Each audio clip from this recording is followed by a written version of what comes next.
Saya saudara, hari ini tiba waktunya untuk putusan, ya. Terhadap putusan sudah lengkap, ya. Tidak kami bacakan secara keseluruhan. Dakwaan, keterangan saksi, barang bukti juga demikian, ya. Saksi baik dari penuntut umum maupun dari penasihat hukum terdakwa, itu ya.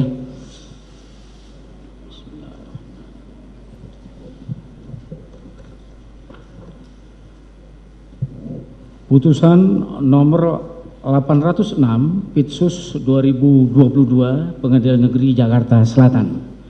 Demi keadilan berdasarkan ketuhanan yang Maha Esa, Pengadilan Negeri Jakarta Selatan yang memeriksa dan mengadili perkara pidana dengan acara pemeriksaan biasa pada tingkat pertama menjatuhkan putusan sebagai berikut dalam perkara terdakwa Arif Rahman Arifin SIK MH, lahir di Jakarta,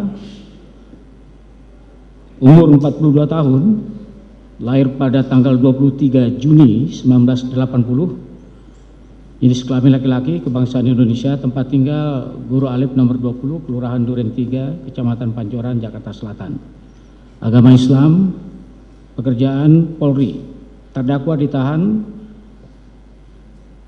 dalam rumah tahanan negara dimulai dari penyidik tanggal 29 Agustus 2022 hingga sekarang.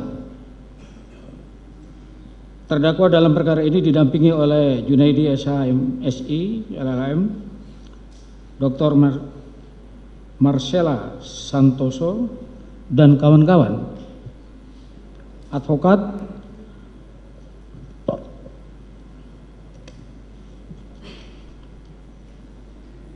dan konsultan hukum pada kantor pengacara dan konsultan hukum ALF Legal dan Tax Konsultan beralamat di Revenue Tower lantai 12 Jalan Jenderal Sudirman Kafling 52-53 Jakarta 12190 berdasarkan surat kuasa khusus tanggal 14 Oktober 2020 yang telah didaftarkan di Kepanitiaan Hukum Pengadilan Negeri Jakarta Selatan tanggal 18 Oktober 2020 nomor 730 garing SK garing hukum garing 10 Remawi garing 2022. Pengadilan negeri tersebut setelah membaca penetapan Ketua Pengadilan Negeri Jakarta Selatan nomor 806 Pitsus 2022 PN Jakarta Selatan tanggal 10 Oktober 2022 tentang penunjukan majelis hakim, penetapan majelis hakim nomor 806 Pitsus 2022 PN Jakarta Selatan tanggal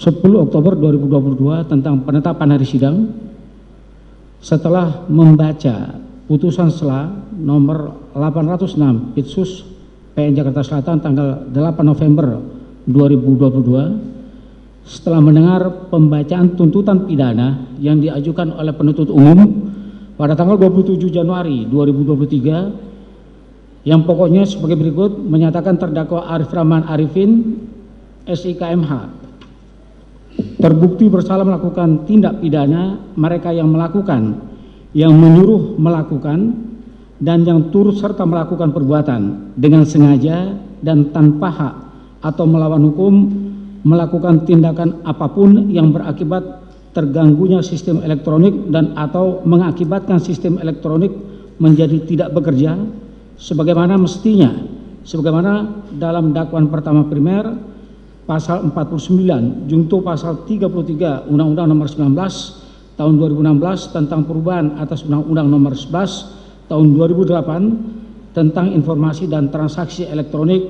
junto pasal 55 ayat 1 ke 1 KUHP.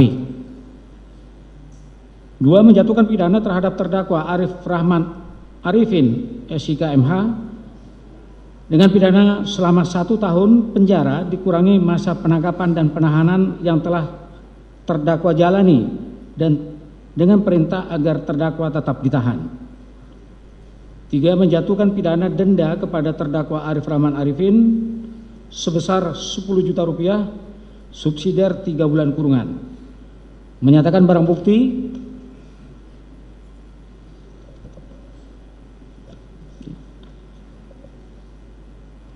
keseluruhannya ada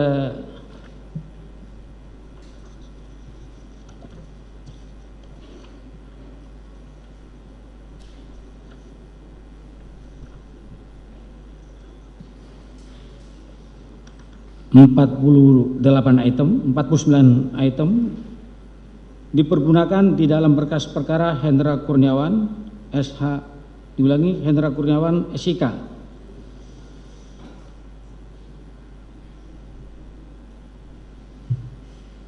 menetapkan agar terdakwa membayar biaya perkara sebesar Rp5.000. Setelah mendengar pembelaan terdakwa dan penasihat hukum terdakwa yang diajukan tersendiri, diulangi, setelah mendengar pembelaan terdakwa yang diajukan secara tersendiri dan pembelaan penasihat hukum terdakwa pada tanggal 3 Februari 2023 yang pada intinya adalah sebagai berikut. Pembelaan pribadi terdakwa,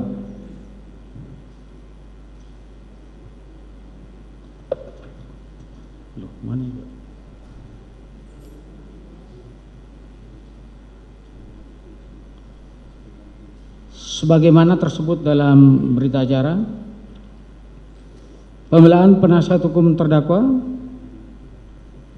yang pada intinya menyatakan saudara terdakwa Arif Rahman Arifin tidak terbukti secara sah dan meyakinkan melakukan tindak pidana sebagaimana didakwakan saudara penuntut umum dalam dakwaan ke-1 primer, dakwaan ke-1 subsidiar, dakwaan ke-2 primer atau dakwaan ke-2 subsidiar, melepaskan terdakwa Arif Rahman Arifin dari segala tuntutan karena dari tuntutan aku seharusnya menerapkan azas unitia principle karena segenap tindakan terdakwa Arif Rahman Arifin telah diuji secara administratif. Melepaskan terdakwa Arif Rahman Arifin dari segala tuntutan karena peradilan atas nama terdakwa Arif Rahman Arifin tidak sah mengingat tidak adanya izin atasan yang berhak menghukum ankum saat berita acara pemeriksaan dan dalam perkara aku. Melepaskan terdakwa Arif Rahman Arifin dari segala tuntutan karena adanya daya paksa dalam diri terdakwa. Melepaskan terdakwa dari segala tuntutan karena tindakan yang dilakukan terdakwa merupakan perintah jabatan, tindakan yang dilaksanakan dengan itikat baik sebagaimana diatur sebagai alasan penghapus pidana dalam pasal 51 ayat 2 KUHP.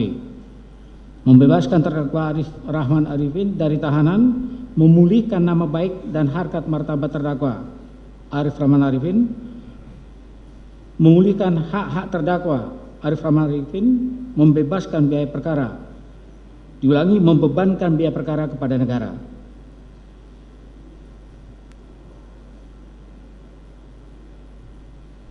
Atau bila mana majelis hakim berpendapat lain, mohon putusan yang seadil-adilnya.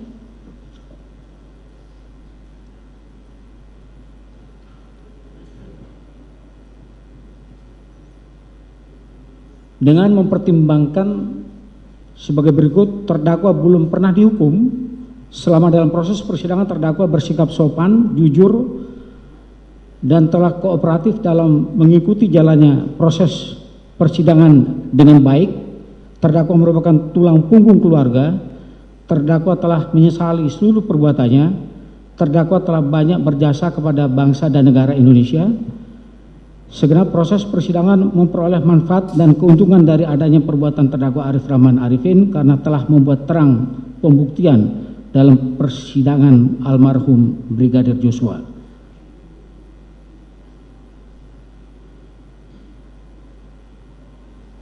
Menimbang bahwa terdakwa diajukan ke persidangan Pengadilan Negeri Jakarta Selatan dengan dakwaan sebagai berikut.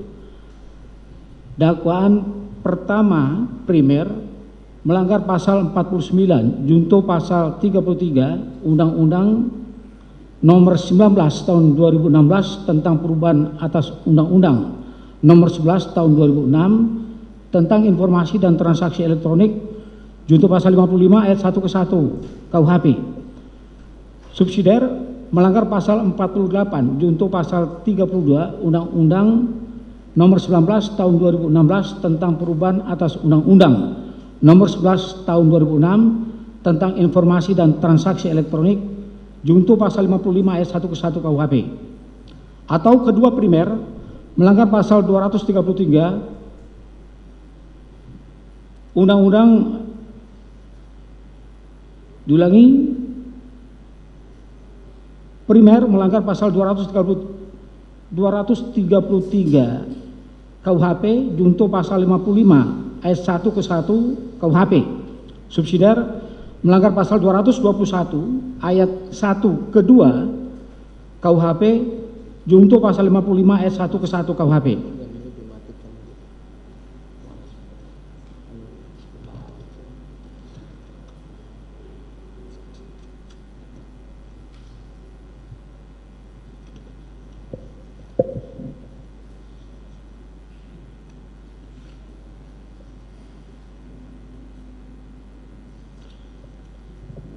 Menimbang bahwa atas dakwaan penuntut umum tersebut, penasihat hukum terdakwa pada tanggal 28 Oktober 2022 telah mengajukan eksepsi, dan atas eksepsi tersebut penuntut umum telah mengajukan pendapatnya pada tanggal 1 November 2022, dan selanjutnya majelis hakim pada tanggal 8 November 2022 telah menjatuhkan putusan sela nomor 806 Pitsus 2022 PN Jakarta Selatan dengan amar sebagai berikut. 1. Menolak eksepsi penasihat hukum terdakwa, memerintahkan penuntut umum untuk melanjutkan pemeriksaan perkara nomor 806 Pitsus 2022 PN Jakarta Selatan atas nama terdakwa Arif Rahman Arifin SIK MH. 3. Menangguhkan biaya perkara sampai dengan putusan akhir. Menimbang bahwa penuntut umum untuk membuktikan dakwaannya telah mengajukan saksi-saksi sebagai berikut. 1. Saksi Aditya Cahya Sumunar. 2. Saksi Ari Cahya Nugraha. 3. Saksi Dimas Aki Jati Pratama. 4. Saksi Ridwan Reki Nelson Soplanit. 5. Saksi Arsad Daifa. 6. Saksi Marzuki. 7. Saksi Abdul Jabbar. 8. Saksi Jong Jufung alias Afung. 9. Saksi Rifaizal Samuel. 10. Saksi Radite Hernawa. 11. Dr. Andes Agus Saripul Hidayat. 12. Saksi Seno Soekarto. 13. Saksi Arianto. 14. Ahli Dr. Roni Eskom Mkom. 15. Ahli Heri Prianto. 16. Ahli Adi Setya. 17. Saksi Baikuni Wibowo. 18. Saksi Hendra Kurniawan. 19. Saksi Agus Nur Patria Adi Purnama. 20. Saksi Ferdi Sambo. 21. Cuk Putranto. 22. Irfan Widianto. 23. Ahli Dr. Effendi Saragi SHMH. 24. Terdakwa Arif Rahman Arifin. 25. Saksi Richard Dr. Arif Riyadi Arifin. 26. Saksi Richard Rifki Zulkarnain. 27. Saksi Richard Kentas Indra Pratama. 29. Ahli Nathanael Sumampau. 29. Ahli Dr. Nur Basuki SHM Hum. 30. Ahli Profesor Dr. Henry Subiakto. 31. Ali Hermansyah. 32. Ahli Insinyur Setiadi Yasid. 33. Dr. Natalia Widiansih Raharjanti. 24. Ahli Dr. Dian Puji Nugraha.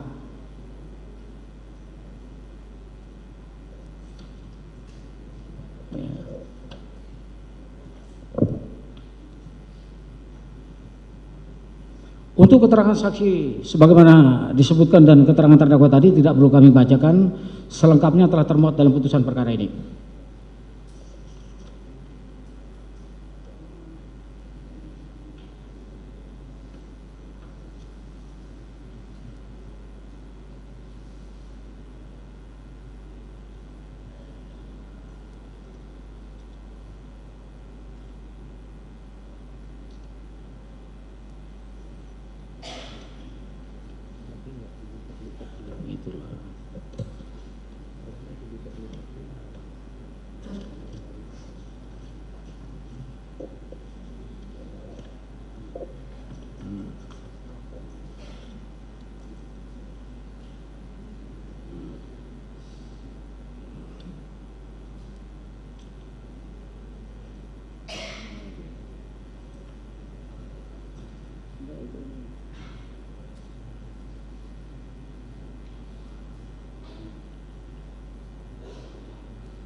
Akan dilanjutkan oleh anggota.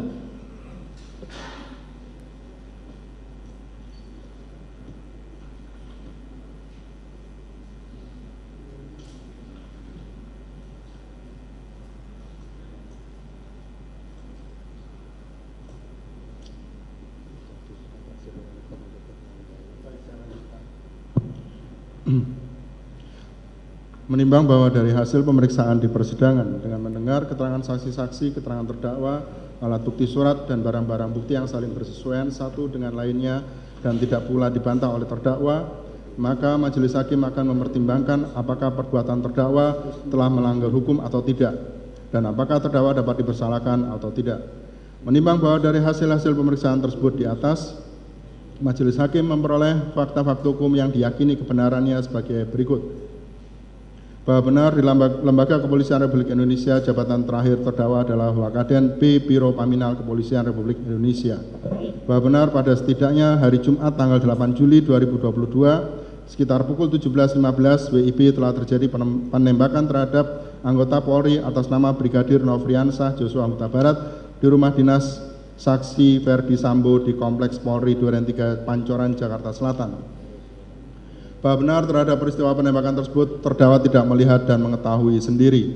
Bahwa benar pada tanggal 8 Juli 2022 terdakwa telah mendapatkan surat perintah yang diterbitkan dan ditandatangani oleh saksi Hendra Kurniawan SIK selaku Karo Paminal, di mana isi surat perintah tersebut pada intinya memberi kewenangan kepada saudara Arif Rahman Arifin untuk melaksanakan penyelidikan, full bucket, dan klarifikasi terhadap kebenaran informasi tersebut di wilayah hukum Polda Metro Jaya.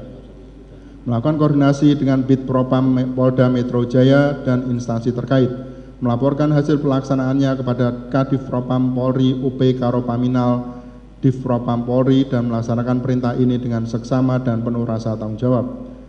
5. Bahwa benar terdakwa tidak melihat sendiri surat perintah yang ditandatangani oleh saksi Hendra Kurniawan tersebut. 6. Bahwa benar pada hari Jumat tanggal 8 Juli 2022 saksi Agus Nur Patria diperintahkan oleh saksi Hendra Kurniawan untuk mendatangkan pejabat Biro Paminal dengan pangkat setingkat Komisaris Besar Polisi agar datang ke rumah dinas saksi Ferdi Sambo. 7. Bahwa benar oleh karena pejabat Biro Paminal dengan pangkat Komisaris Besar Polisi hanya ada saksi Agus Nur Patria yang berada di Jakarta, maka atas izin dari saksi Hendra Kurniawan, saksi Agus Nur Patria menghubungi terdakwa. 8. Bahwa benar pada hari Jumat tanggal 8 Juli 2022 pukul 22.30 terdakwa dihubungi oleh saksi Agus Nur Patria Adi Purnama yang memerintahkan terdakwa untuk berangkat ke rumah sakit Polri Kramat Jati untuk melaksanakan pengamanan dan diperintahkan untuk koordinasi dengan Kombes Santo serta mendapatkan perintah lanjutan dari Kombes Santo.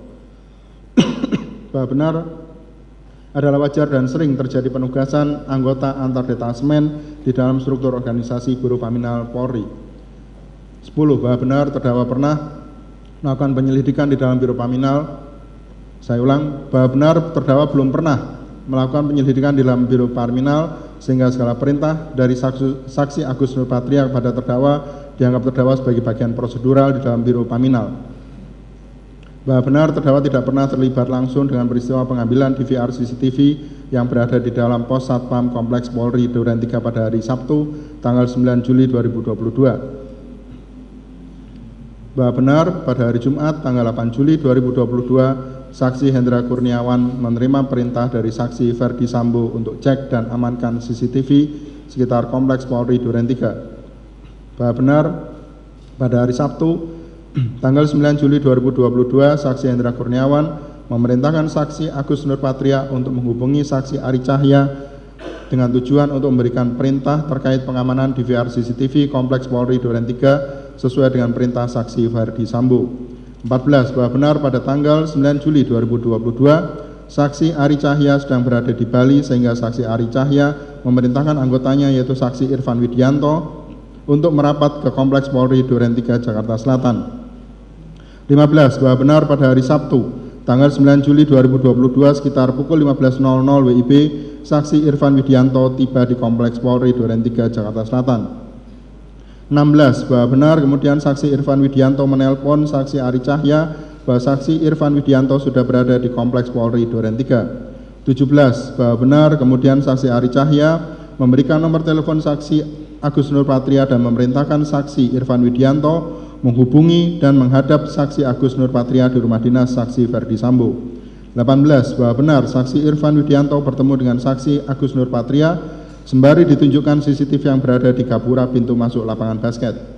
19. Bahwa benar Saksi Agus Nurpatria menyatakan bahwa DVR CCTV tersebut ada di pos satpam yang ada di dekat lapangan basket dan Saksi Irfan Widianto diperintahkan mengecek keberadaan DVR tersebut. 20. Bahwa benar selanjutnya Saksi Irfan Widianto diperintahkan oleh Saksi Agus Nurpatria untuk mengambil di DVR CCTV tersebut dan mengganti dengan yang baru. 21. Bahwa benar selanjutnya Saksi Irfan Widianto menghubungi Saksi Chong Jiufung alias Afung yang memiliki usaha jual beli dan pemasangan CCTV. 22. Bahwa benar Saksi Irfan Widianto memesan 2 buah DVR CCTV yang sesuai dengan yang ada di pos satpam Kompleks Polri Duren 3 dan Saksi Irfan Widianto juga meminta Saksi Afung datang ke Kompleks Polri Duren 3 untuk proses pergantian DVR CCTV tersebut. 23. Bahwa benar Saksi Afung datang sekitar pukul 18.00 WIB lalu bertemu dengan Saksi Irfan Widianto di luar Kompleks Polri Duren 3. 24. Bahwa benar selanjutnya Saksi Irfan Widianto ajak ke pos satpam Kompleks Polri Duren 3 bersama 2 anggota Saksi Irfan Widianto. 25. Bahwa benar setelah tiba di pos satpam Kompleks Polri Duren 3 Jakarta Selatan Saksi Irfan Widianto bertemu dengan petugas satpam di security dan menyampaikan bahwa Saksi Irfan Widianto diperintahkan untuk mengganti DVR CCTV yang berada di pos satpam Kompleks Polri Duren 3 Jakarta Selatan. 26. Bahwa benar selanjutnya petugas satpam mempersilahkan Saksi Irfan Widianto untuk melakukan penggantian DVR CCTV tersebut. 27. Bahwa benar Saksi Afung melakukan penggantian DVR CCTV yang berada di pos satpam Kompleks Polri Duren 3 Jakarta Selatan. 28. Bahwa benar saat menunggu proses penggantian DVR CCTV yang berada di pos satpam Kompleks Polri Duren 3, Saksi Irfan Widianto menerima telepon dari Saksi Arianto, pekerja harian lepas di Divpropam Polri, yang menyatakan bahwa kalau penggantian DVR CCTV sudah selesai, agar DVR CCTV diserahkan pada Saksi Cuk Putranto di rumah pribadi Saksi Ferdi Sambo di Jalan Saguling. 29. Bahwa benar Saksi Irfan Widianto menyatakan karena proses pergantian DVR CCTV hampir selesai agar Saksi Arianto saja yang datang untuk menjemput DVR CCTV tersebut. 30. Bahwa benar Saksi Arianto datang dan sekitar 10 menit kemudian proses penggantian DVR CCTV di pos satpam Kompleks Polri Duren 3 Jakarta Selatan selesai. Selanjutnya Saksi Irfan Widianto serahkan pada Saksi Arianto di depan pos satpam Kompleks Polri Duren 3 Jakarta Selatan bersama DVR CCTV dari rumah Saksi Ridwan Soplanit. 31. Bahwa benar selanjutnya Saksi Irfan Widianto bersama 2 anggota keluar dari Kompleks Polri Duren 3 Jakarta Selatan sambil menyampaikan laporan melalui telepon kepada Saksi Agus Nurpatria, Saksi Cuk Putranto dan Saksi Ari Cahya bahwa penggantian DVR CCTV telah selesai dilaksanakan, hanya Saksi Ari Cahya yang tidak dapat dihubungi melalui telepon. 32. Bahwa benar pada hari Sabtu tanggal 9 Juli 2022 sekitar pukul 19.00 WIB Saksi Arianto telah menerima perangkat CCTV dari Saksi Irfan Widianto di pos satpam Kompleks Polri Duren 3 Jakarta Selatan yang sudah dalam keadaan terbungkus plastik warna hitam. Kemudian saksi Arianto serahkan pada saksi Cuk Putranto di rumah pribadi saksi Ferdi Sambo di Jalan Saguling, Jakarta Selatan. 33. Bahwa benar perangkat DVR CCTV yang ada di dalam pos Satpam Kompleks Polri Duren 3 Jakarta Selatan yang telah digantung oleh saksi Afung atas perintah saksi Irfan Widianto adalah milik dari warga di Kompleks Polri Duren 3 Jakarta Selatan. 34. Bahwa benar saksi Cuk Putranto memberikan perintah kepada saksi Irfan Widianto untuk menyerahkan DVR CCTV Kompleks Polri Duren 3 kepada saksi Cuk Putranto, di mana perintah tersebut merupakan inisiatif saksi Cuk Putranto sendiri dengan tujuan mencegah rekaman CCTV tersebut disalahgunakan oleh pihak lain dan akan saksi Cuk Putranto serahkan ke penyidik Polres Jakarta Selatan. 35. Bahwa benar setelah saksi Cuk Putranto menerima DVR CCTV tersebut dari saksi Arianto lalu diletakkan di bagasi mobil saksi Cuk Putranto. 36. Bahwa benar pada hari Minggu tanggal 10 Juli 2022 saksi Cuk Putranto menyerahkan DVR CCTV bersama dengan BAP hasil pemeriksaan kepada penyidik Satreskrim Polres Metro Jakarta Selatan yaitu saksi Rifaizal Samuel. 37. Pada hari Senin tanggal 11 Juli 2022 saksi Ferdi Sambo memerintahkan saksi Cuk Putranto untuk menyalin, mengkopi dan melihat isi CCTV.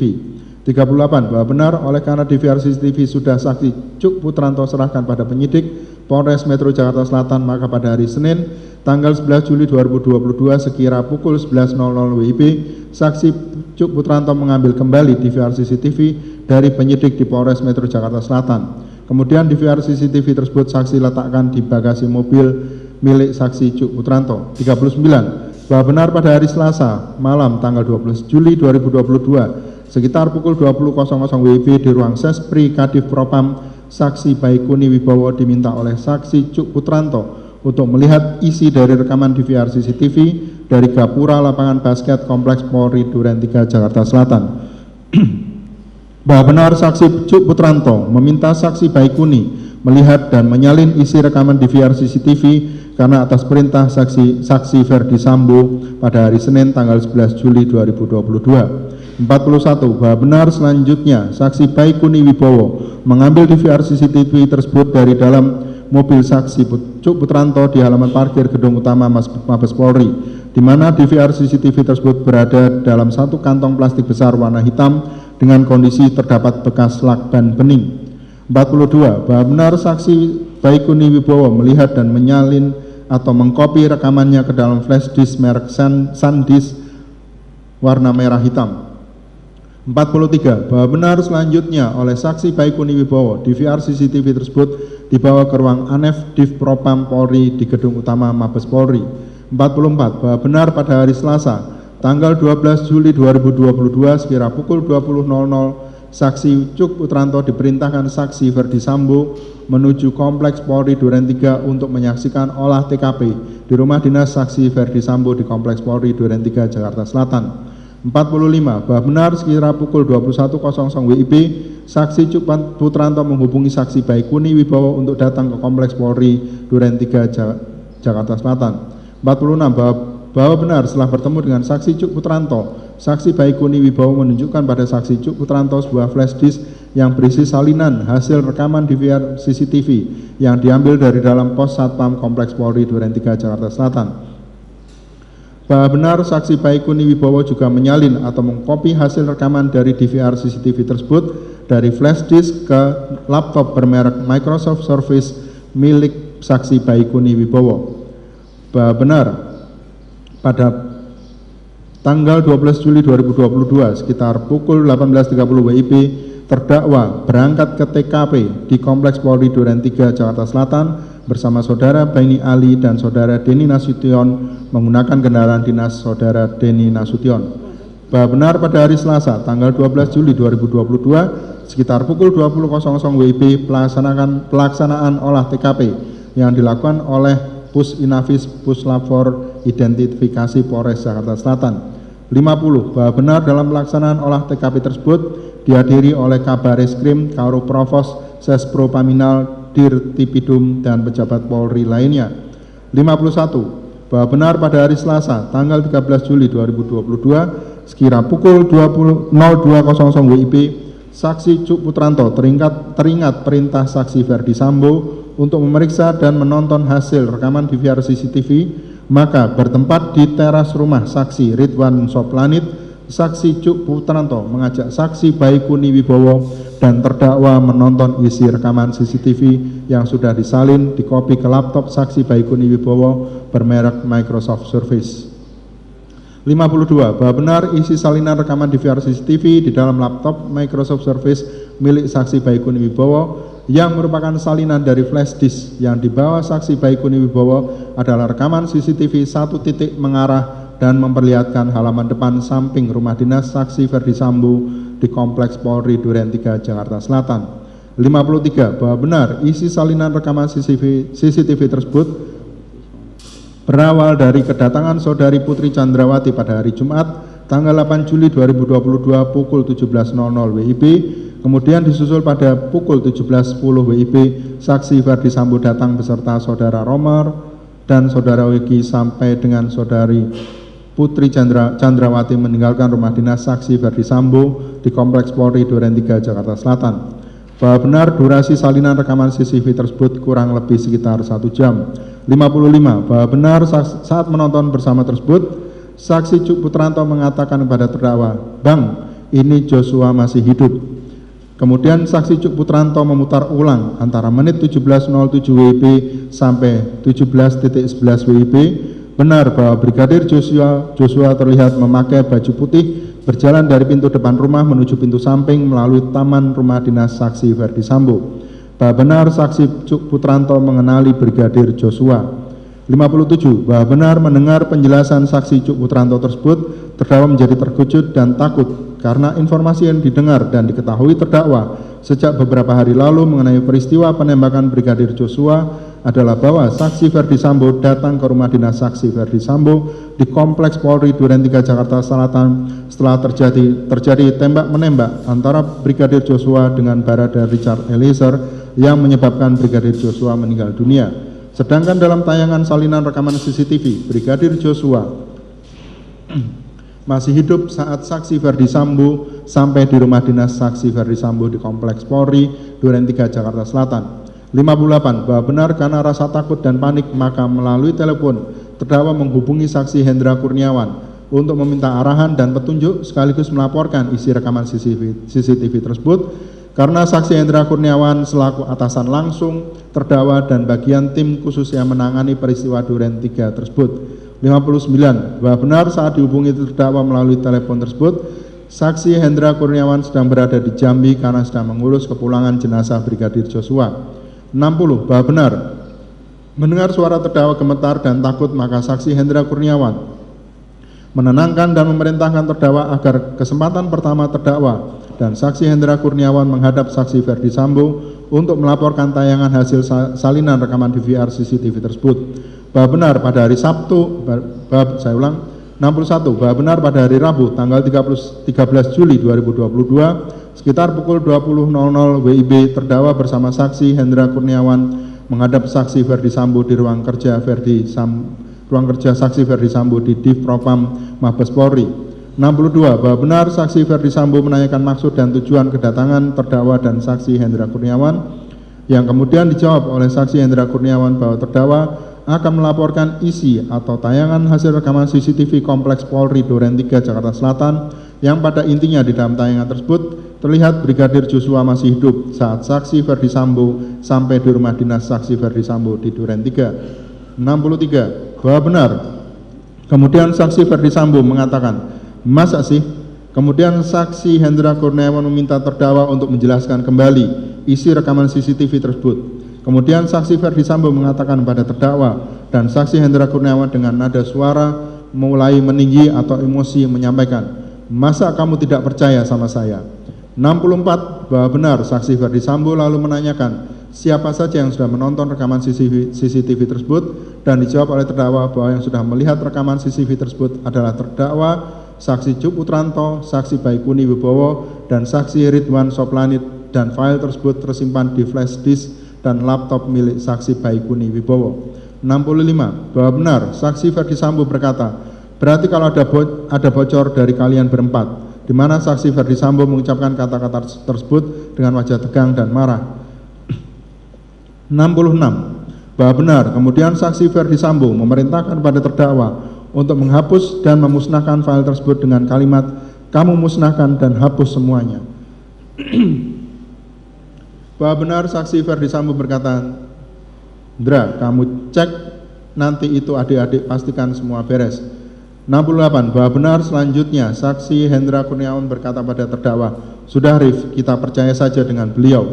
Kemudian saat terdakwa dan saksi Hendra Kurniawan akan keluar, saksi Ferdi Sambo meminta pada terdakwa dan saksi Hendra Kurniawan dengan berkata, "Pastikan semua sudah bersih." 69. Bahwa benar pada hari Rabu tanggal 13 Juli 2022 sekitar pukul 20.30 WIB, terdakwa dan saksi Hendra Kurniawan keluar bersama dari ruang Kadif Propam. Saksi Hendra Kurniawan keluar meninggalkan kantor Kadif Propam Polri, sedangkan terdakwa menemui saksi Cuk Putranto dan saksi Baikuni Wibowo di pantry depan ruang Kadif Propam dan menyampaikan perintah Kadif Propam tersebut. "Cuk, Baik, ini ada perintah Kadif untuk menghapus file yang ada di laptop dan flash disk. Kalau sampai bocor berarti kita berempat yang bocorin." 70. Bahwa benar, mendengar perkataan terdakwa tersebut, saksi Baikuni Wibowo bertanya, "Yakin Bang?" Lalu dijawab terdakwa, "Perintah Kadif, saksinya Karo Paminal." Kemudian saksi Baikuni Wibowo menyampaikan, "Bang, minta waktu untuk backup file pribadi di laptop saya sebelum saya format." 71. Bahwa benar, pada tanggal 14 Juli 2022 sekitar pukul 21.00 WIB, terdakwa ditemui oleh saksi Baikuni Wibowo di dalam mobil terdakwa dan menyampaikan bahwa file atau isi di laptop sudah bersih semua. Lalu saksi Baikuni Wibowo meletakkan laptop tersebut di jok belakang supir di mobil terdakwa. Setelah itu saksi Baikuni Wibowo pergi meninggalkan terdakwa. 72. Bahwa benar pada hari Kamis tanggal 14 Juli 2022 sekitar pukul 23.00 WIB, saksi Hendra Kurniawan menelpon terdakwa melalui WhatsApp call menanyakan perihal perintah Kadif sudah dilaksanakan atau belum. "Rif, perintah Kadif sudah dilaksanakan belum?" Dan dijawab oleh terdakwa, "Sudah dilaksanakan." Dan 73. Bahwa benar, terdakwa keesokan harinya terdakwa mematahkan laptop tersebut dengan kedua tangan terdakwa menjadi beberapa bagian. Setelah mematahkan laptop tersebut, terdakwa masukkan ke paper bag diletakkan di jok depan mobil terdakwa. 74. Bahwa benar pada hari Senin tanggal 8 Agustus 2022 sekitar pukul 17.00 WIB, terdakwa menyerahkan laptop yang sudah dipatahkan menjadi beberapa bagian tersebut kepada penyidik Direktorat Tindak Pidana Umum Mabes Polri dengan sukarela. 75. Bahwa benar selama terdakwa menjalani proses penyidikan perkara Akwo, terdakwa sudah berada di dalam penempatan khusus atau patsus dan tidak mendapat izin keluar dari ankum atau atasan yang berhak menghukum. Menimbang bahwa untuk mempersingkat uraian putusan ini, maka segala yang tersurat dalam berita acara persidangan dan belum termuat dalam putusan ini yang kiranya relevan dapat dijadikan dasar pertimbangan dianggap telah termuat dan ikut dipertimbangkan dalam putusan ini. Menimbang bahwa untuk menentukan terdakwa bersalah melakukan suatu tindak pidana, maka terlebih dahulu harus diteliti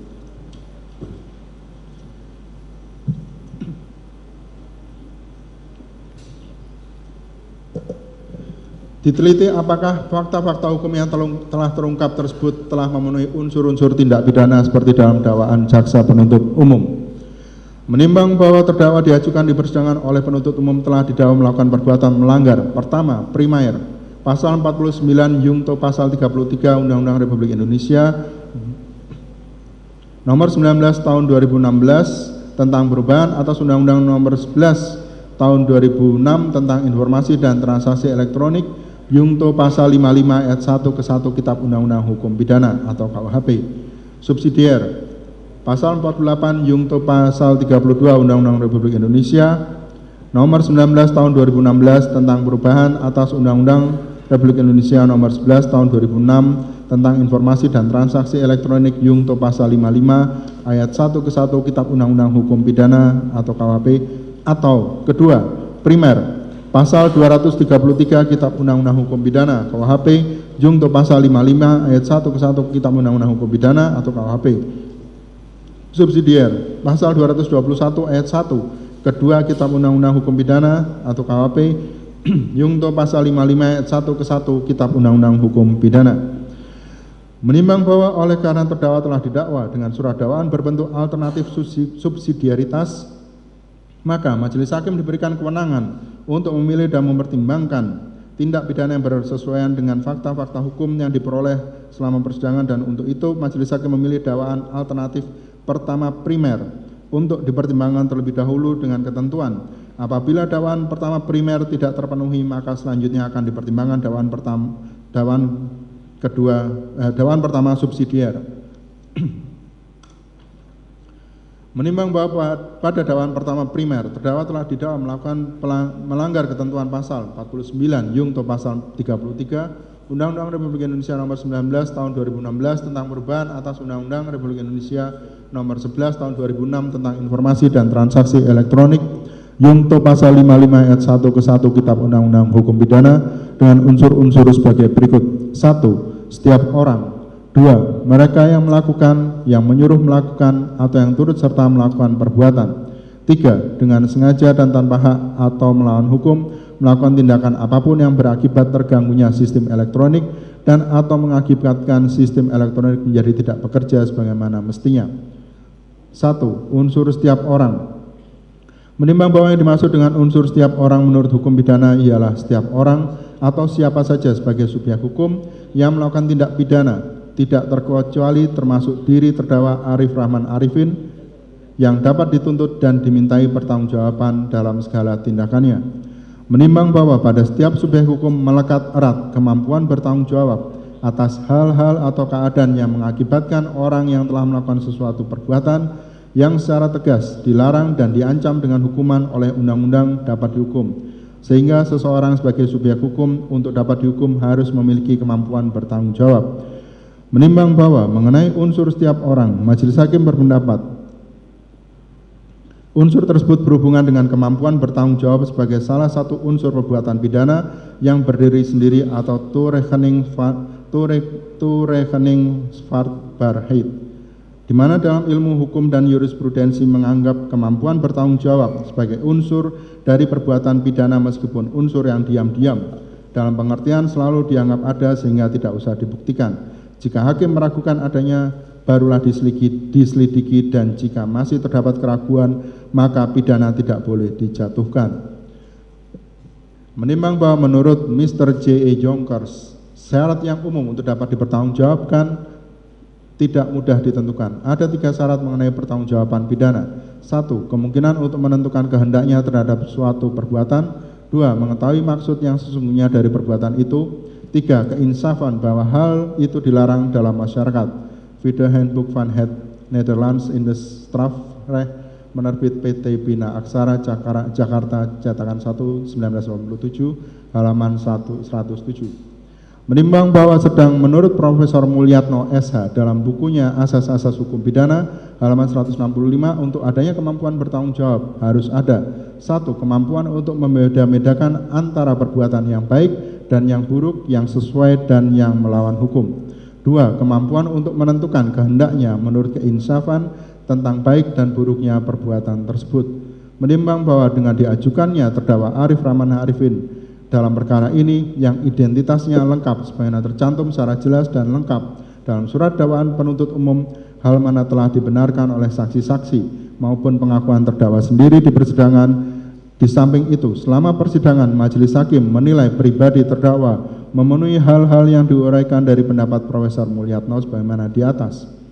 Menimbang bahwa dengan pertimbangan-pertimbangan tersebut sehingga memberi cukup alasan bagi majelis hakim untuk berpendapat bahwa unsur setiap orang telah terpenuhi menurut hukum. 2. Unsur mereka yang melakukan, yang menyuruh melakukan, atau yang turut serta melakukan perbuatan. Menimbang bahwa di dalam nota pembelaan terdakwa melalui para penasihat hukum yang pada intinya menyatakan bahwa sama sekali tidak ada kesamaan niat dari terdakwa Arif Rahman Arifin atas perbuatan fisik yang diperintahkan oleh saksi Ferdi Sambo, apalagi yang diucapkan oleh saksi Ferdi Sambo saat terdakwa menghadap saksi Ferdi Sambo di ruang kerja saksi Ferdi Sambo, yaitu hapus dan rusak CCTV tersebut, diikuti dengan kata-kata yang bermakna ancaman, yaitu kalau sampai bocor berarti dari kalian berempat yang bertanggung jawab. Menimbang bahwa di dalam nota pembelaan terdakwa melalui para penasihat hukum terdakwa dinyatakan bahwa berdasarkan alat bukti keterangan ahli atas nama Profesor Dr. Nur Basuki SHM Hum, maka telah terbukti secara sah dan meyakinkan bahwa fakta adanya ancaman di atas sama sekali tidak dapat dikualifikasikan sebagai suatu mind of meeting persamaan niat sebagai syarat terpenuhinya unsur penyertaan, di mana menurut pendapat ahli unsur persamaan niat tersebut apabila di antara pelaku telah mempunyai niat yang sama atau meeting of mind atau mewujudkan kehendak tersebut. Kehendak atau niat para pembuat delik dilakukan secara sadar untuk mewujudkan kehendak tersebut. Selain hal tersebut, jika pelaku atau para pelaku dalam melakukan suatu perbuatan pidana dikarenakan bukan karena kesadaran sendiri, maka pada hakikatnya tidak ada meeting of mind dan tidak pula terjadi adanya penyertaan.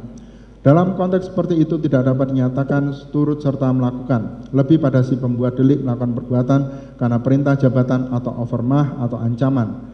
Dalam penyertaan di samping di antara pelaku harus ada meeting of mind-nya, harus juga ada kehendak dan pengetahuan atau willen and wetten yang sama di antara para pelaku. Menimbang bahwa atas uraian nota pembelaan terdakwa yang pada intinya membahas tentang persamaan niat atau meeting of mind tersebut, maka majelis hakim akan mempertimbangkannya sebagai berikut. Menimbang bahwa dari alat bukti keterangan saksi Ferdi Sambo dan terdakwa di persidangan penyampaian perintah saksi Ferdi Sambo berupa kata-kata hapus dan rusak CCTV tersebut yang diikuti dengan kata-kata di mana menurut penilaian dan pemahaman terdakwa adalah bermakna ancaman.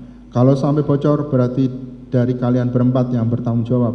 Maka majelis hakim berpendapat dan menilai bahwa jenis kalimat yang bernada dan bermakna perintah ada pada kata-kata hapus dan rusak CCTV tersebut. Sedangkan kata-kata kalau sampai bocor berarti dari kalian berempat yang bertanggung jawab. Menurut penilaian dan pendapat majelis hakim bukanlah suatu kata-kata yang bermakna kalimat perintah. Sehingga kata-kata yang telah diucapkan saksi Ferdi Sambo kepada terdakwa tersebut harus dipisahkan maknanya, walaupun diucapkan dalam waktu yang hampir bersamaan, yaitu kata-kata hapus dan rusak CCTV tersebut sebagai kalimat perintahnya, dan kata-kata kalau sampai bocor berarti dari kalian berempat yang bertanggung jawab bukanlah sebagai kalimat perintah. Menimbang bahwa terhadap pernyataan terdakwa di dalam nota pembelaan pribadi terdakwa yang menyatakan pada intinya tidak mudah bagi terdakwa untuk begitu saja menolak atau mengabaikan perintah dari saksi Ferdi Sambo yang pada saat itu adalah atasan atau pimpinan langsung terdakwa. Majelis hakim menilai dan berpendapat sebagai berikut. Menimbang bahwa dari keterangan terdakwa dan keterangan saksi-saksi antara lain atas nama saksi Hendra Kurniawan, saksi Cuk Putranto, dan saksi Baikuni Wibowo diperoleh fakta-fakta hukum yang pada intinya terdapat jeda waktu yang sangat lama sejak terdakwa mendengarkan dan menerima perintah untuk hapus dan rusak CCTV tersebut dari saksi Ferdi Sambo hingga akhirnya terdakwa mematahkan atau menghancurkan laptop bermerek Microsoft Surface milik saksi Baikuni Wibowo yang berisi salinan rekaman DVR CCTV dari Pos Satpam Kompleks Duren 3 Jakarta Selatan, yaitu sejak hari Rabu tanggal 13 Juli 2022 sekitar pukul 20.00 WIB hingga terdakwa mematahkan laptop Microsoft Surface milik saksi Baikuni. Jeda waktu yang sangat panjang tersebut menjadi fakta hukum di persidangan, yaitu saksi Baikuni memohon waktu kepada terdakwa guna membackup seluruh file yang ada di laptop Microsoft Surface milik saksi Baikuni Wibowo, dan baru keesokan harinya Kamis tanggal 14 Juli 2022 saksi Baikuni Wibowo serahkan laptop miliknya kepada terdakwa. Bahkan setelah diserahkan oleh saksi Baikuni Wibowo pun terdakwa tidak seketika itu juga mematahkan atau menghancurkan laptop milik saksi Baikuni Wibowo tersebut. Menimbang bahwa majelis hakim menilai dan berpendapat bahwa dalam rentang waktu dan jeda waktu yang sangat panjang tersebut, dengan pengalaman kerja terdakwa sebagai anggota dan bahkan sebagai pejabat kepolisian, seharusnya terdakwa memiliki banyak kesempatan untuk berpikir dan mempertimbangkan untuk menolak dan tidak melaksanakan perintah saksi Ferdi Sambo atau bahkan melakukan tindakan prosedural yang berlaku resmi di institusi Polri untuk melaporkan perintah dan yang dinilai terdakwa sebagai ancaman tersebut. Menimbang bahwa di dalam persidangan saksi atas nama Dr. Andes Agus Saripul Hidayat MH memberikan keterangan yang pada intinya adalah Peraturan Kepolisian Republik Indonesia Nomor 3 Tahun 2018 tentang hubungan tata cara kerja Kepolisian Negara Republik Indonesia dilaksanakan dengan prinsip prosedural, yaitu dilaksanakan sesuai dengan mekanisme, tata cara, kaidah, dan norma yang berlaku dalam suatu organisasi. Efektif dan efisien, yaitu dilakukan secara cepat, tepat, dan dapat memberikan manfaat yang sebesar-besarnya bagi organisasi Polri. Akuntabel, yaitu dapat dipertanggungjawabkan. Transparan, yaitu dilaksanakan secara terbuka dengan memperhatikan norma dan etika yang berlaku pada masing-masing satuan fungsi dalam organisasi Polri dan instansi di luar Polri. Proporsional, yaitu dilaksanakan secara berimbang berdasarkan sasaran, tujuan, dan target yang diharapkan. Menimbang bahwa di dalam persidangan saksi atas nama Dr. Andes Agus Saripul Hidayat memberikan keterangan yang pada intinya adalah terhadap kronologis yang telah dijelaskan penyidik di BAP, rangkaian perintah dalam perintah kedinasan atau perintah atasan atau perintah pribadi, sehingga saksi menjelaskan bahwa rangkaian perintah mulai dari screening CCTV di area tempat kejadian perkara Kompleks Polri Duren 3 Jakarta Selatan hingga perintah untuk menghapus dan memusnahkan file yang berisi CCTV Kompleks Polri Duren 3 adalah perintah tersebut lebih kepada perintah pribadi karena kejadian yang terjadi terkait dengan urusan pribadi.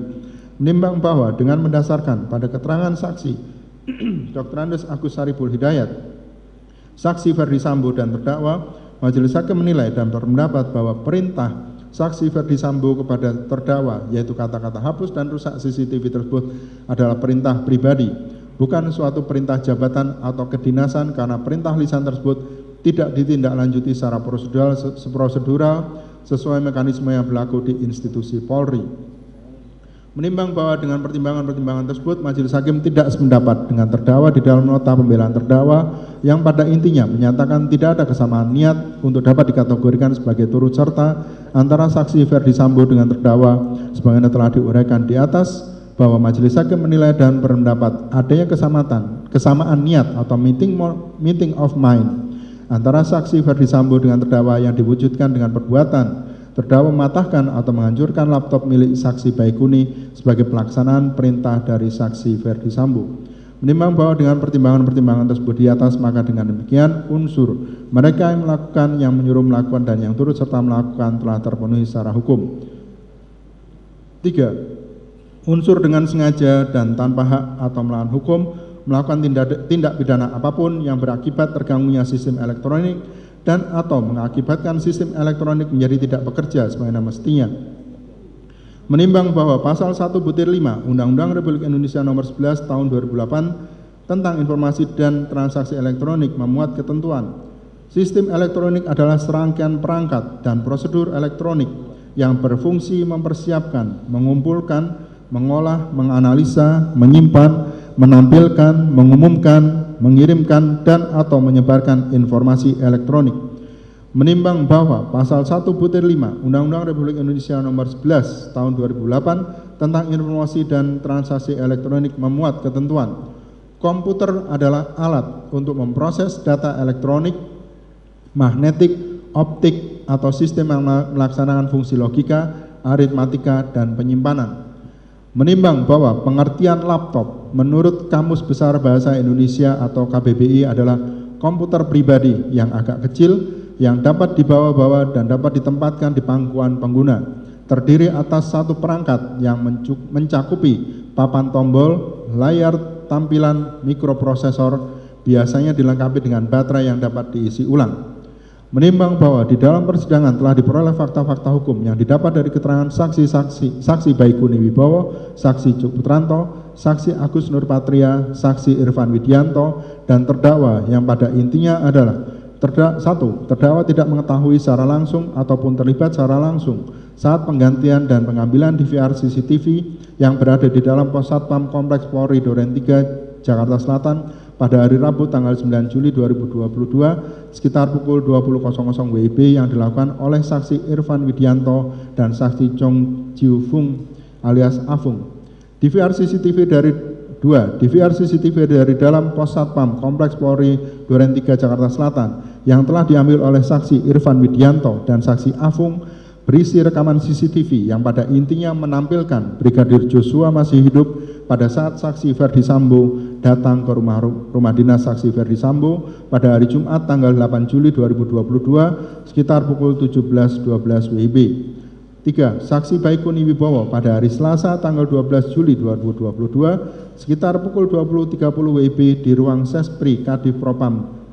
Saksi Baikuni Wibowo diminta oleh saksi Cuk Putranto untuk melihat isi dari rekaman CCTV Kompleks Polri Duren 3. Saksi Baikuni Wibowo mengambil DVR CCTV dari mobil saksi Cuk Putranto yang berada di lapangan parkir depan gedung utama Mabes Polri, di mana DVR CCTV tersebut berada di dalam satu kantong plastik besar warna hitam dengan kondisi terdapat bekas lakban bening.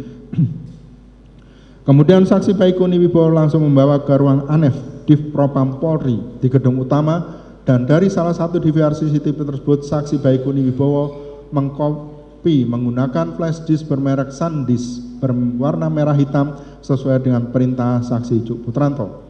4. Hari Selasa tanggal 12 Juli 2022 sekitar pukul 21.00 WIB saksi Baikuni Wibowo berada di Kompleks Polri Duren 3 Jakarta Selatan, dan saksi Baikuni Wibowo menunggu di dekat pos satpam dari pukul 21.30 WIB sekitar hari Rabu tanggal 13 Juli 2022 sekitar pukul 02.00 WIB di rumah saksi Ridwan Soplanit di samping rumah dinas saksi Ferdi Sambo. Saksi Baikuni Wibowo bersama dengan saksi Cuk Putranto, terdakwa, dan saksi Ridwan Soplanit melihat rekaman CCTV yang saksi Baikuni pindahkan dari flash disk bermerek SanDisk berwarna merah hitam ke laptop milik saksi Baikuni bermerek Microsoft Surface.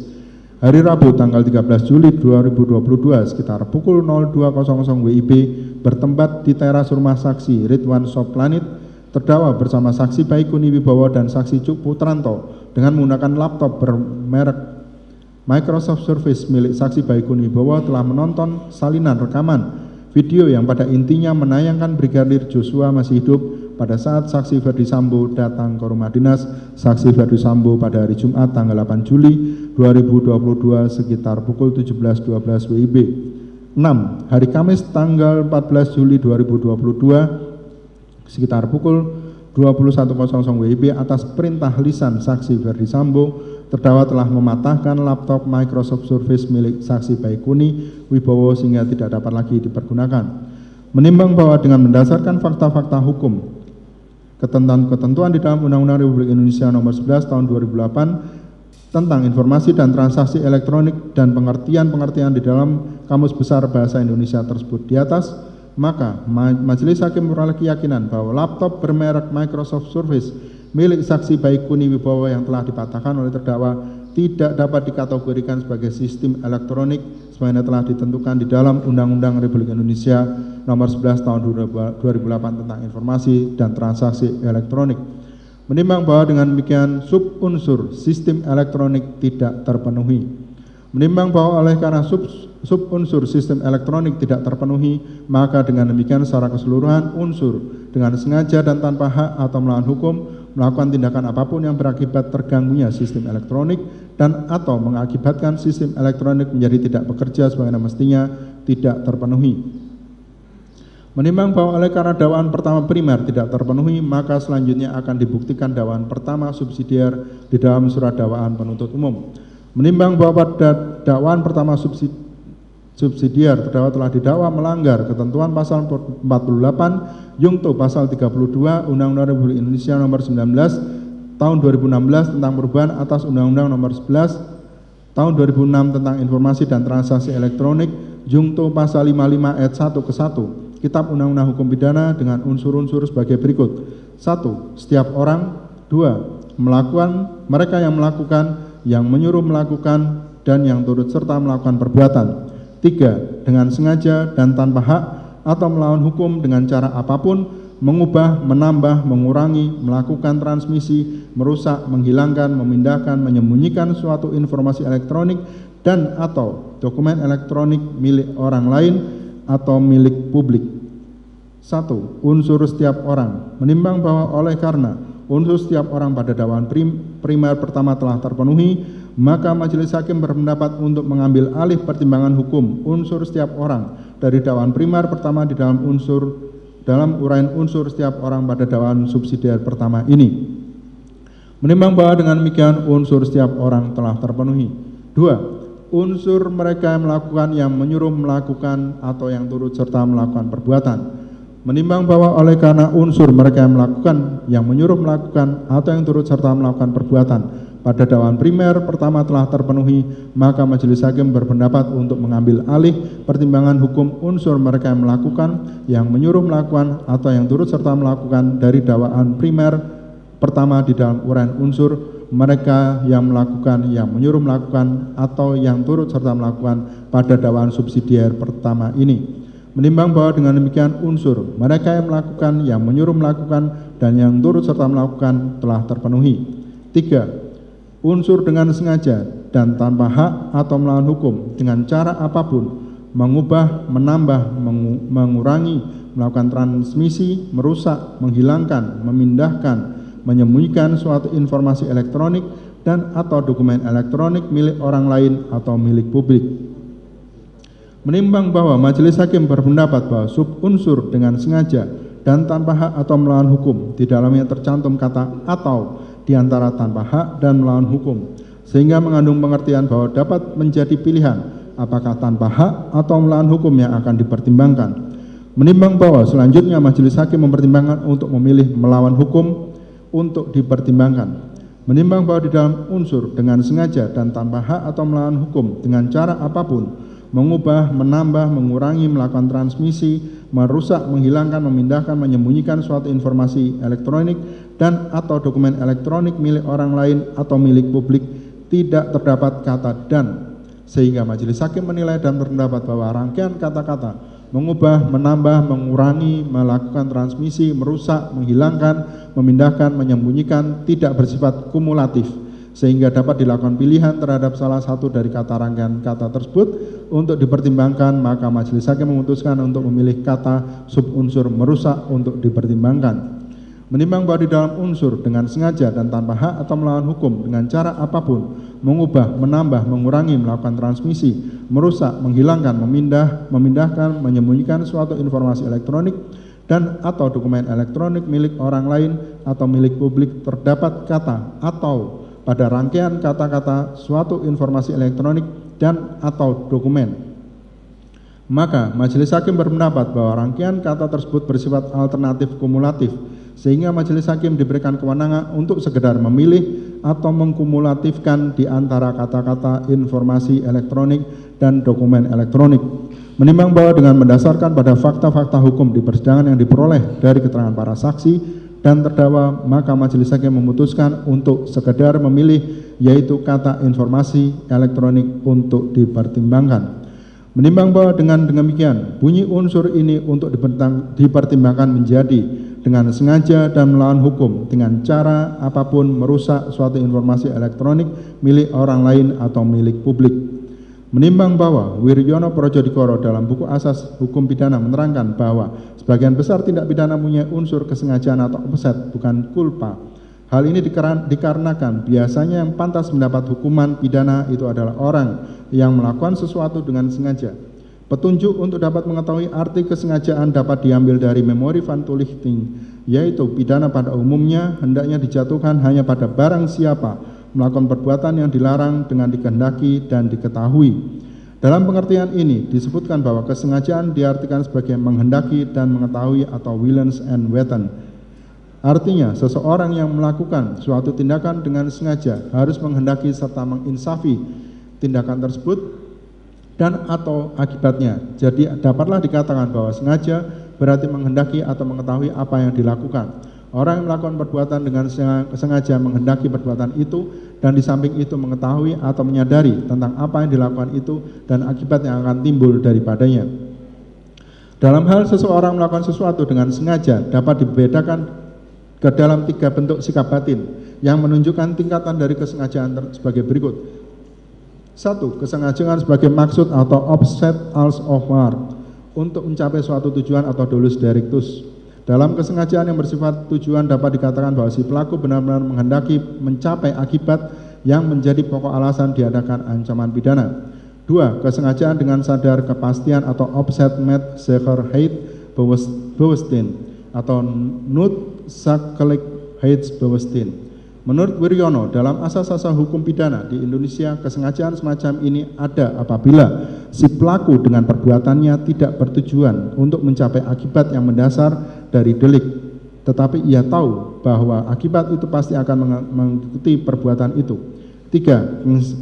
Kesengajaan dengan sadar kemungkinan atau dulus eventualis atau voorwaardelijk opzet.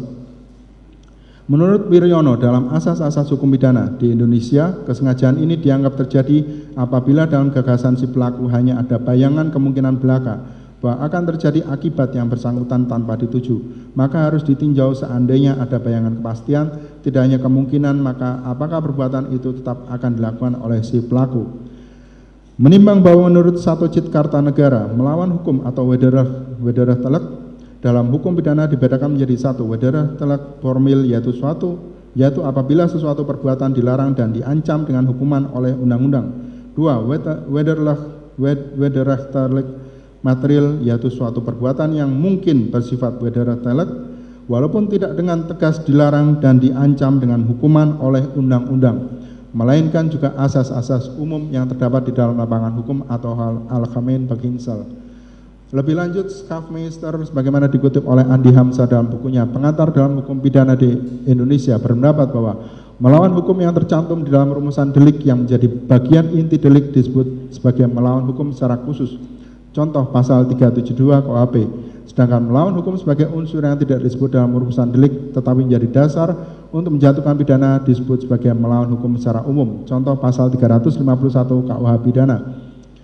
Menimbang bahwa dengan berdasarkan pada pendapat Satocit Kartanegara tersebut, Majelis Hakim menilai dan berpendapat bahwa oleh karena di dalam pasal 48 Jungto pasal 32 Undang-Undang Republik Indonesia nomor 19 tahun 2016 tentang perubahan atas Undang-Undang Republik Indonesia nomor 11 tahun 2006 tentang informasi dan transaksi elektronik Jungto pasal 55 ayat 1 ke 1 Kitab Undang-Undang Pidana tertulis kata melawan hukum, maka ketentuan pasal ini telah secara tegas memuat larangan terhadap perbuatan yang diatur dalam pasal 32 Undang-Undang Informasi dan Transaksi Elektronik tersebut, dan apabila perbuatan tersebut dilakukan maka perbuatan tersebut merupakan suatu perbuatan melawan hukum.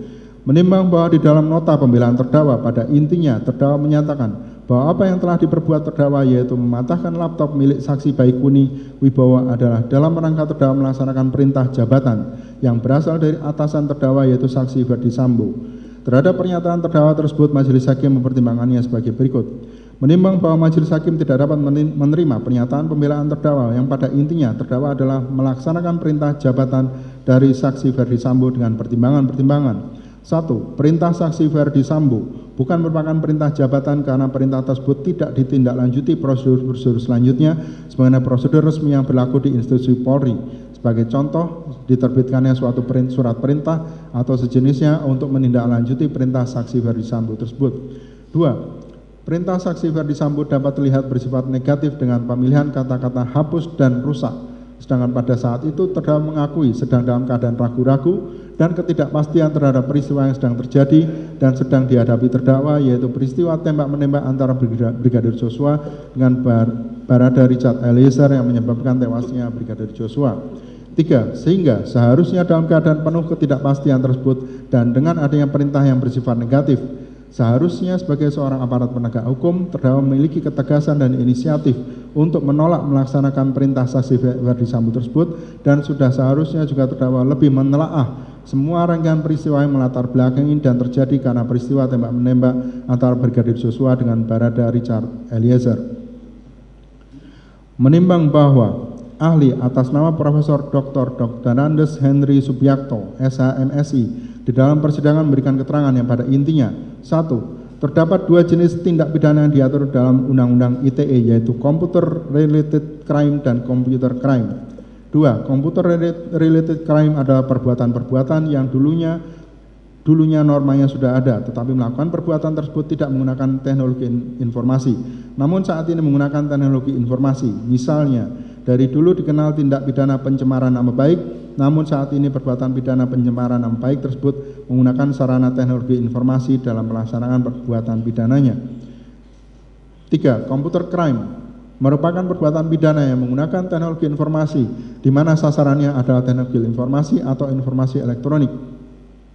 Menimbang bahwa dengan mendasarkan pada keterangan ahli atas nama Profesor Dr. Andes Henry Subiakto, SHMSI, maka Majelis Hakim menilai dan berpendapat bahwa Undang-Undang Republik Indonesia Nomor 19 Tahun 2016 tentang perubahan atas Undang-Undang Republik Indonesia Nomor 11 Tahun 2006 tentang informasi dan transaksi elektronik dan memuat pengaturan dua norma perbuatan pidana, yaitu perbuatan pidana umum yang telah dikenal sebelumnya namun menggunakan sarana informasi teknologi informasi untuk melakukan perbuatannya, dan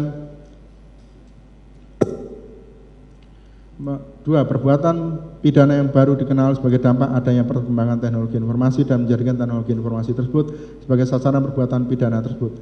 Menimbang bahwa pasal 1 butir 5 Undang-Undang Republik Indonesia Nomor 11 Tahun 2008 tentang informasi dan transaksi elektronik memuat ketentuan informasi elektronik adalah satu atau sekumpulan data elektronik termasuk tidak terbatas pada tulisan, suara, gambar, peta, rancangan, foto elektronik data interchange atau EDI, surat elektronik atau electronic mail, telegram, telex, telekopi atau sejenisnya, huruf, tanda, angka, kode akses, simbol atau perforasi yang telah diolah yang memiliki arti atau dapat dipahami oleh orang yang mampu memahaminya.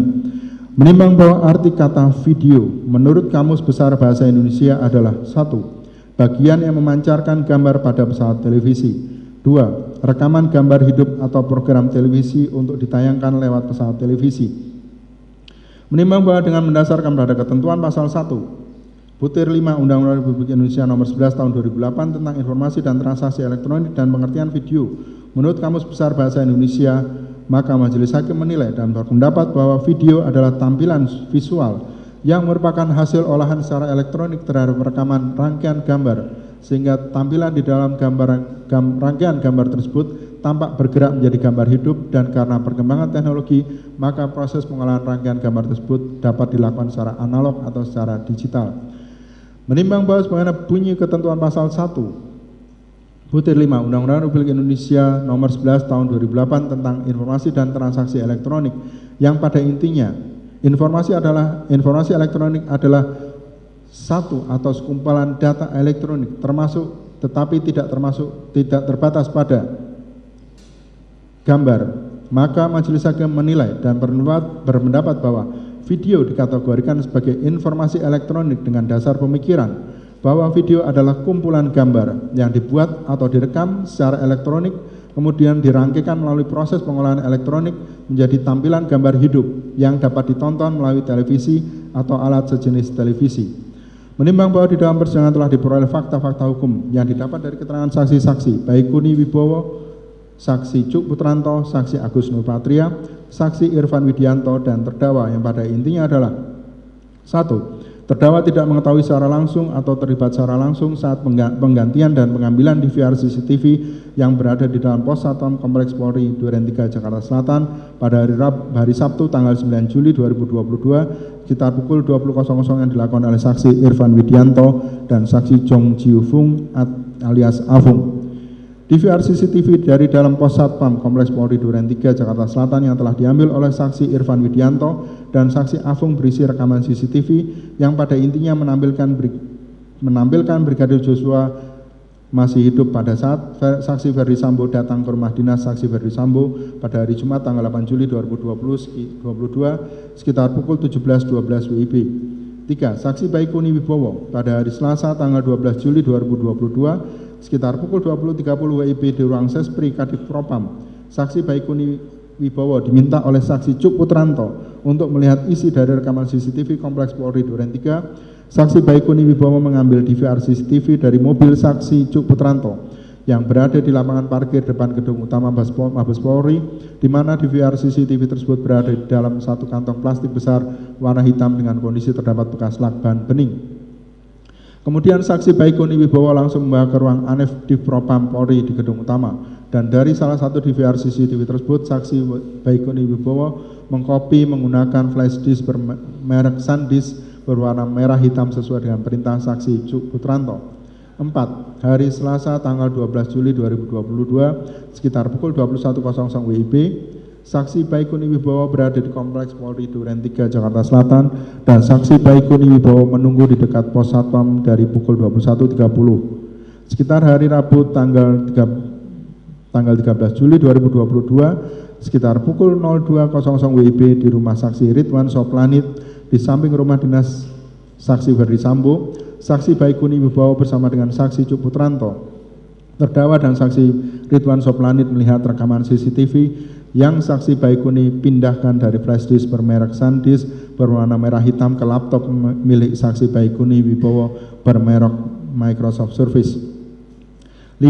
Hari Rabu tanggal 13 Juli 2022 sekitar pukul 02.00 WIB bertempat di teras rumah saksi Ridwan Soplanit, terdakwa bersama saksi Baikuni Wibowo dan saksi Cuk Putranto dengan menggunakan laptop bermerek Microsoft Surface milik saksi Baikuni Wibowo telah menonton salinan rekaman video yang pada intinya menayangkan Brigadir Joshua masih hidup pada saat saksi Ferdi Sambo datang ke rumah dinas saksi Ferdi Sambo pada hari Jumat tanggal 8 Juli 2022 sekitar pukul 17.12 WIB.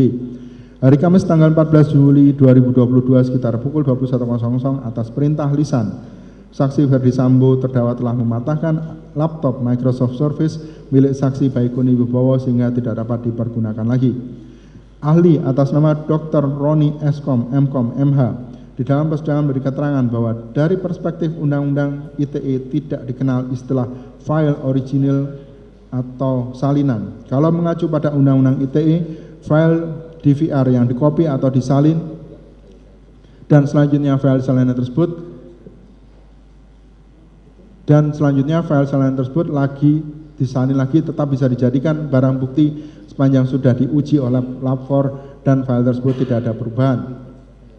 Menimbang bahwa dari keterangan saksi-saksi atas nama Marjuki dan Abdul Zapar serta keterangan saksi Seno Soekarto yang dibacakan di persidangan, maka diperoleh fakta hukum bahwa DVR CCTV yang ada di dalam pos satpam Kompleks Polri Duren 3 Jakarta Selatan adalah milik publik, yaitu milik warga Kompleks Polri Duren 3 Jakarta Selatan.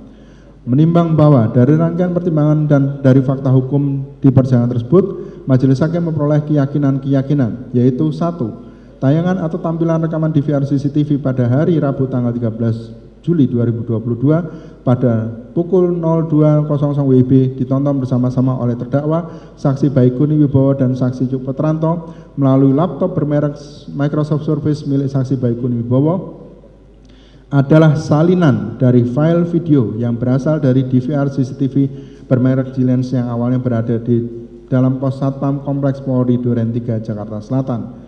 2. Salinan rekaman video yang ditonton dari laptop milik saksi Baikuni Wibowo tersebut adalah file video yang sama dengan file video yang berasal dari DVR CCTV di pos satpam Kompleks Polri Duren 3 Jakarta Selatan yang telah diambil oleh saksi Irfan Widianto dan saksi Afung pada hari Sabtu tanggal 9 Juli 2022 sekitar pukul 20.00 WIB.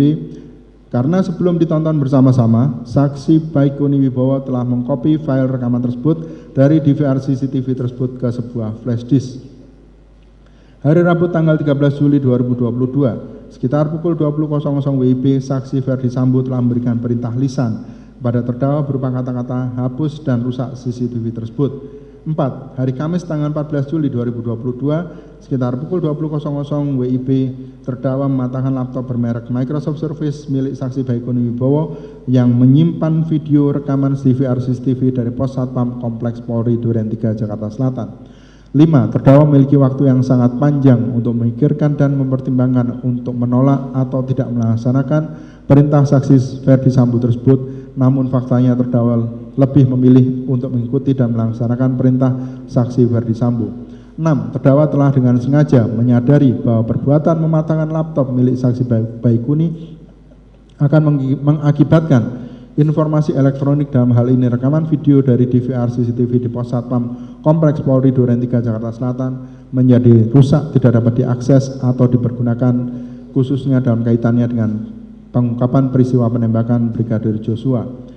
7. Informasi berupa video rekaman yang menampilkan Brigadir Joshua masih hidup pada saat saksi Ferdi Sambo datang ke rumah dinas saksi Ferdi Sambo di Kompleks Polri Duren 3 Jakarta Selatan adalah milik publik karena berasal dari DVR CCTV yang merupakan milik warga Kompleks Polri Duren 3 Jakarta Selatan. Menimbang bahwa dengan uraian pertimbangan-pertimbangan hukum dan keyakinan-keyakinan hakim sebagaimana diuraikan di atas, maka dengan demikian unsur dengan sengaja dan melawan hukum dengan cara apapun merusak suatu informasi elektronik milik publik dengan demikian telah terpenuhi. Menimbang bahwa oleh karena keseluruhan unsur tindak pidana terdapat di dalam dakwaan pertama subsidiar telah terpenuhi, maka dengan demikian maka majelis hakim berpendapat bahwa dengan demikian terdakwa haruslah dinyatakan telah terbukti secara sah dan meyakinkan bersalah melakukan tindak pidana dengan sengaja dan melawan hukum dengan cara apapun merusak suatu informasi elektronik milik publik yang dilakukan secara bersama-sama. Menimbang bahwa oleh karena terdakwa telah dinyatakan terbukti bersalah, maka sudah sepatutnya terdakwa dijatuhi pidana yang setimpal dengan kesalahannya tersebut. Menimbang bahwa majelis hakim merasa perlu untuk mempertimbangkan hal-hal berikut sebelum memutuskan besaran pemidanaan yang dijatuhkan terhadap diri terdakwa. Menimbang bahwa di dalam nota pembelaannya, terdakwa menyatakan yang pada intinya bahwa proses penyidikan perkara pidana akuo terdakwa sudah berada di penempatan khusus atau patsus dan tidak pernah mendapatkan izin dari ankum atau atasan yang berhak menghukum saat meninggalkan patsus untuk menjalani proses penyidikan perkara pidana akuo. Oleh karenanya pemeriksaan atau penyidikan tersebut tidak sah. Menimbang bahwa terhadap pernyataan terdakwa tersebut majelis hakim menilai dan berpendapat apabila terdakwa mempermasalahkan keabsahan pemeriksaan atau penyidikan terdakwa saat sudah berada di patsus tanpa seizin dari ankum, seharusnya hal tersebut terdakwa ajukan dalam proses pra-peradilan sebelum dimulainya proses persidangan perkara pidana terdakwa akuo yang bisa saja dikembangkan menjadi pengujian atau pemeriksaan terhadap penetapan terdakwa sebagai tersangka pada saat itu. Dengan mengajukan dan mempermasalahkan bahwa terdakwa tidak mendapat izin dari ankum untuk menjalani proses pemeriksaan atau penyidikan saat proses persidangan pidana terdakwa akuo sudah berjalan, maka majelis hakim menilai hal tersebut adalah terlambat untuk diajukan. Menimbang bahwa dengan pertimbangan tersebut, maka majelis hakim berpendapat untuk tidak perlu lagi mempertimbangkan lebih lanjut perihal ketiadaan izin dari ankum terhadap terdakwa saat berada di patsus. Menimbang bahwa berdasarkan pertimbangan-pertimbangan tersebut, majelis hakim memeriksa perkara ini menyatakan tidak sependapat dengan besarnya tuntutan pidana dalam surat tuntutan penuntut umum dan akan menjatuhkan sendiri besarnya pidana bagi terdakwa sebagaimana yang tercantum dalam amar putusan di bawah ini. Menimbang bahwa majelis hakim juga menilai dan berpendapat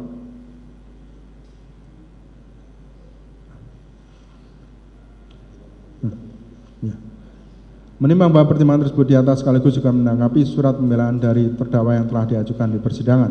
Menimbang bahwa dari fakta-fakta yang diperoleh di persidangan tidak terdapat hal-hal yang dapat dijadikan alasan-alasan penghapusan pidana, baik alasan pemaaf maupun alasan pembenar, sehingga karena itu terdakwa dapat dipertanggungjawabkan atas perbuatan pidana yang dilakukannya.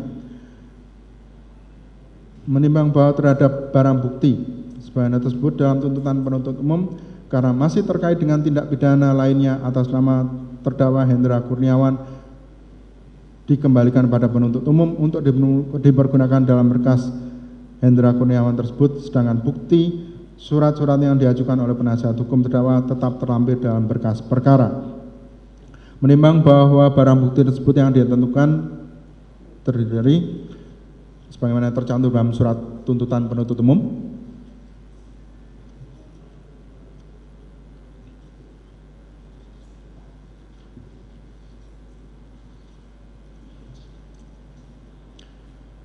menimbang bahwa oleh karena terdakwa di dalam proses penyidikan, penuntutan, dan persidangan dilakukan penangkapan dan penahanan, maka masa penangkapan dan penahanan yang telah dan sedang dijalani terdakwa dikurangkan seluruhnya dari pidana yang dijatuhkan. Menimbang bahwa oleh karena majelis hakim merasa khawatir bahwa terdakwa akan mengulangi perbuatannya, menghilangkan barang bukti atau akan melarikan diri, maka dengan ini diperintahkan agar terdakwa tetap berada dalam tahanan.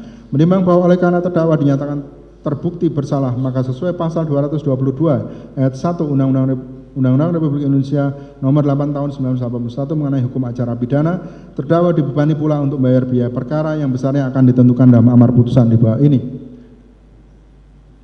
Menimbang bahwa sebelum hakim menjatuhkan pidana terlebih dahulu dipertimbangkan hal-hal yang memberatkan dan meringankan dari diri terdakwa sebagai berikut. Hal-hal yang memberatkan: perbuatan terdakwa bertentangan dengan asas profesionalisme yang berlaku sebagai anggota kepolisian Republik Indonesia.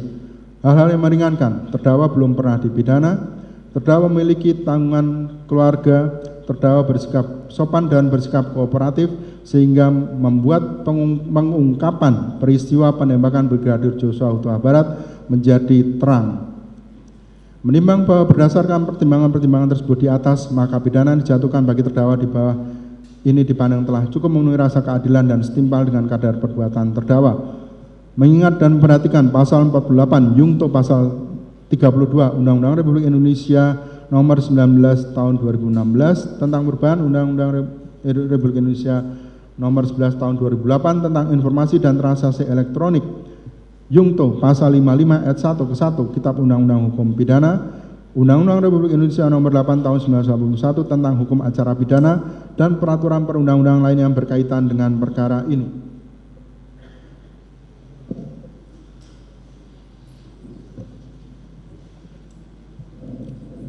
Mengadili menyatakan terdakwa Arif Rahman Arifin SIK MH tidak terbukti secara sah dan meyakinkan bersalah melakukan tindak pidana dalam dakwaan pertama primer.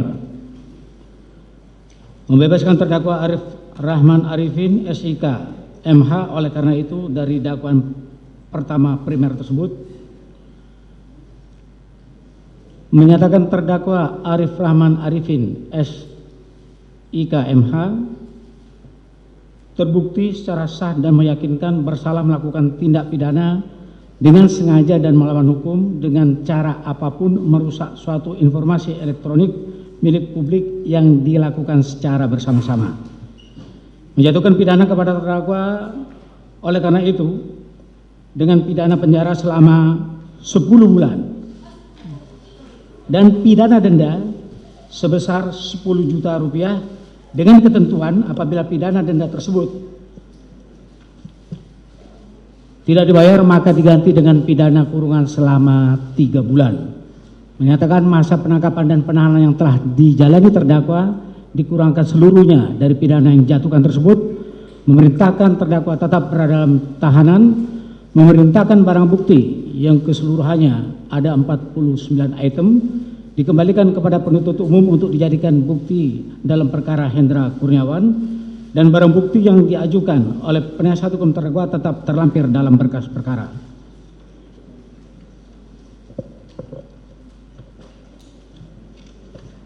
Membebankan biaya perkara kepada terdakwa sebesar Rp10.000.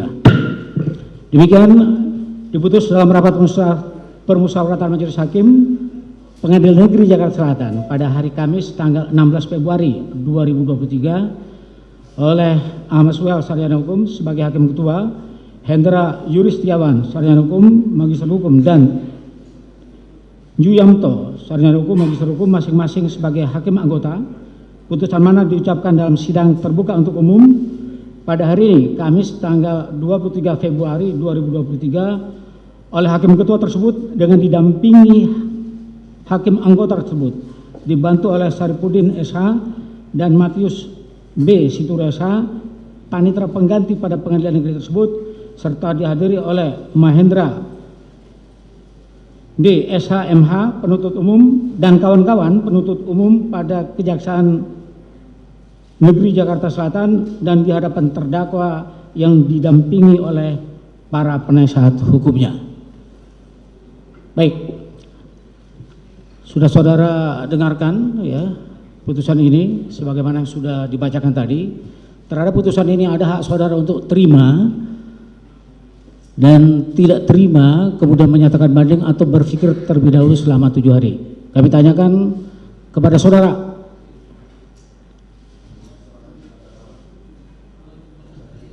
Begitu ya. Baik.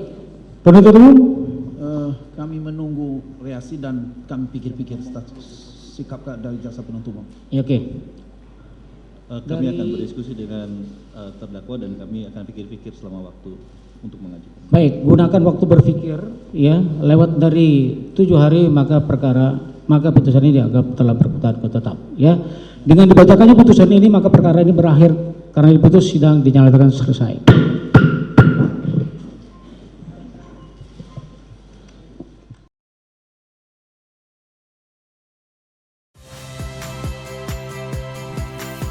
Saya Radi Saputro. Saksikan program-program Kompas TV melalui siaran digital, pay TV dan media streaming lainnya. Kompas TV, independen, terpercaya.